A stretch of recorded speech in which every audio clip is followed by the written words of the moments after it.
Hello and welcome to Proverb Minutes. I hope we can learn something today about the inner self of our conscious being, and that we make those decisions that are in line with what God would have us to be.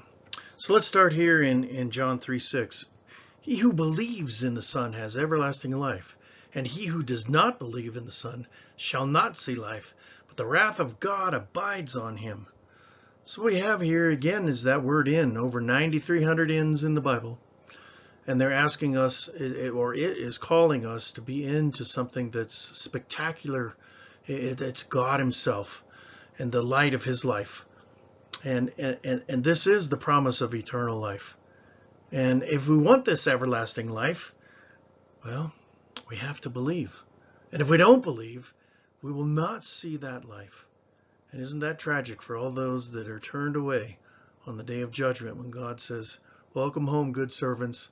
But you who disbelieved, who doubted, will be cast off into the eternal realm of absence of his presence." And that would be detrimental, because the wrath of God is nothing to be shaken at with a finger. We get angry with God because of impatience, possibly, but we should never, never let God think that we don't love him and his salvation that comes through the grace of his promise and the sacrifice of his Son. So to believe is so important. Here in Hebrews 11:6, one of the most incredible verses in the Bible. But without faith it is impossible to please him, for he who comes to God must believe that he is, and he is a rewarder of those who diligently seek him. And the word must is here. If we're not believing with all of our hearts that first commandment, we're missing out on what he's calling for, that upward call that we had in the last segment.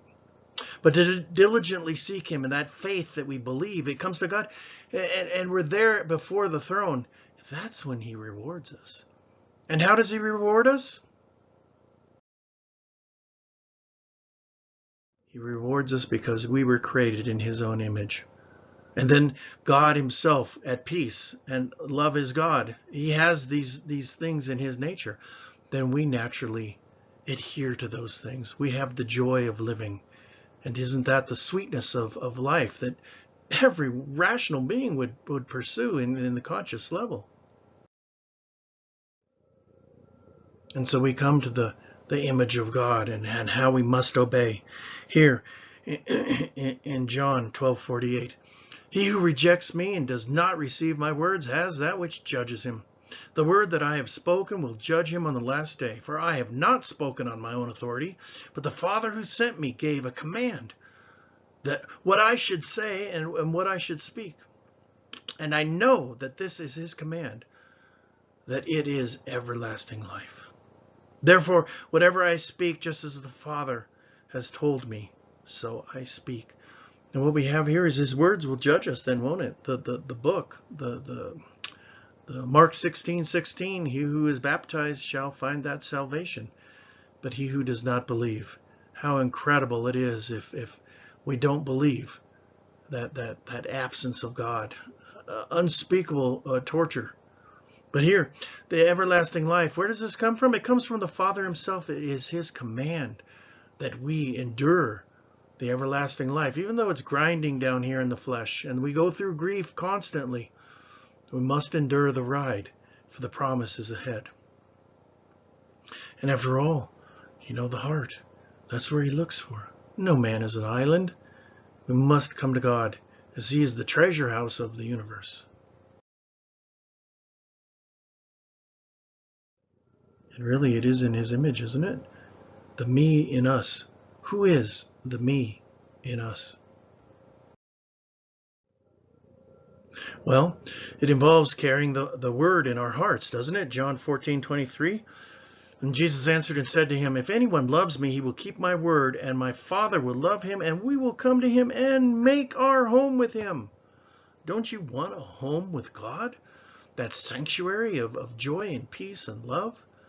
Of course, and even how many times he's told us, if you love me, you'll keep my commandments, and I'll come and dwell with you and give you those attributes that help lift souls past the flesh of the earth.